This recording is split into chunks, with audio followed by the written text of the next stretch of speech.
Tobacco is still the leading cause of preventable death here in San Francisco. There are over 1,000 places where you can buy tobacco products in the city. These include corner stores, liquor stores, grocery stores, bars, lounges, candy counters, fast food or takeout establishments, restaurants, gas stations, and tobacco-only or smoke shops. Most of these are low-income communities that we belong to, where we are already experiencing a lack of healthy resources such as affordable clinics and healthy food. We need change, and we need change at a community level. Hi, we're the Tobacco Use Reduction Force, aka TURF.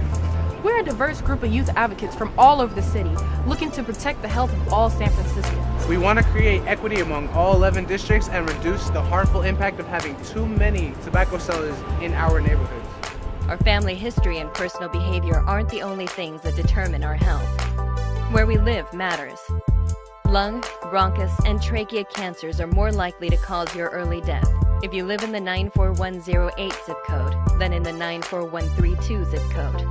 That is, chances are higher you'll die earlier if you live in the Chinatown area in District 3 than the Lake Merced area in District 7.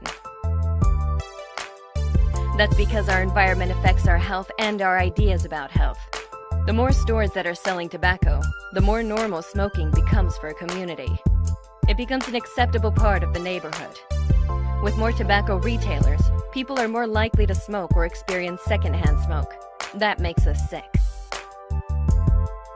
Each green dot on this map represents a place currently selling tobacco in San Francisco. If we don't do something, our city might look like this in a few years. But TURF wants to pass a policy to change that potential trend and work to make it look more like this in the upcoming years.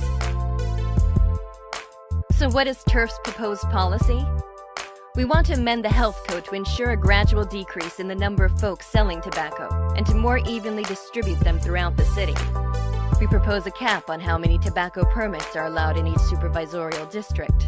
We want each district to have a similar number of tobacco retailers.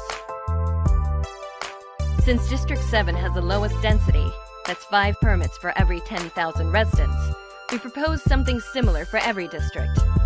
That's about 39 permits per district. That way, tobacco retailers will become more evenly distributed across the city. How can we make this happen? We're not going to take away permits from people currently following the law. Instead, we won't give out new permits to folks if there are already too many in their district. And they can only get a tobacco permit if they are a certain distance from schools and other tobacco retailers. That way we can spread them out across the city.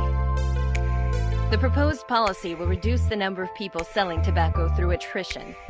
That means if a tobacco retailer goes out of business, sells the business, or violates tobacco control laws 3 times in 12 months, such as selling cigarettes to minors, they'll lose their permit to sell tobacco. Rather than letting them just get a new one later like before, they can only get a new one if their district is below the cap of 39 permits. Otherwise, they have to wait or go somewhere else to sell tobacco.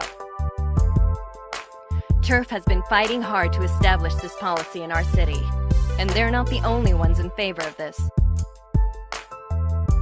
Commissions and coalitions, health and health policy organizations, community-based and youth organizations,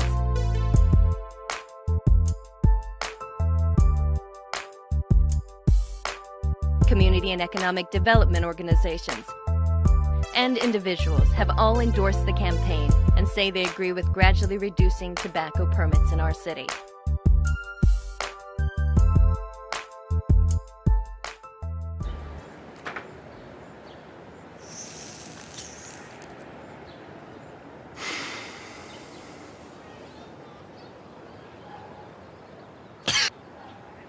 Hey, I'm a dog. What's your excuse? Everyone deserves to live in an environment that promotes health, not the sale of deadly products. Tobacco use is not an individual issue, but a community justice issue. For more info and to support our work, visit these websites.